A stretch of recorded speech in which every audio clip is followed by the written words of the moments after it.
கன்னியாகுமரி மாவட்டத்தில் மட்டுமே கிடைக்கிற ஒரு மண்வெட்டி இது. இது வேறு எந்த இடத்துலையும் நான் பார்த்தது கிடையாது. கன்னியாகுமரி மாவட்டத்தில் மட்டும். இது கன்னியாகுமரி மாவட்டத்தில் இது வந்து மண்வெட்டின்னு சொல்ல மாட்டாங்க, நம்பாட்டின்னு சொல்லுவாங்க. வாழை நம்பாட்டி அப்படின்னு சொல்லுவாங்க.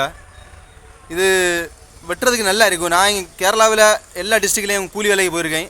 அங்கே எதுவுமே நான் எதுவும் வேலை செய்தது கிடையாது. அங்கே ஒரு இடத்துலையும் ஒவ்வொரு விதமான மண்வெட்டி இருக்கும்.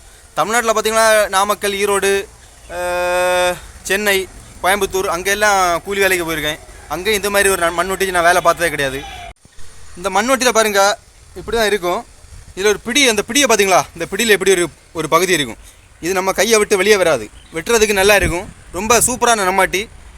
வேலை செய்கிறது ரொம்ப ஈஸியாக இருக்கும். நான் இவ்வளோ நாள் வேலை செஞ்ச நம்மாட்டிலே இந்த நம்மாட்டி தான் ரொம்ப ஈஸியாக வேலை செய்கிற ஒரு மண்வெட்டி.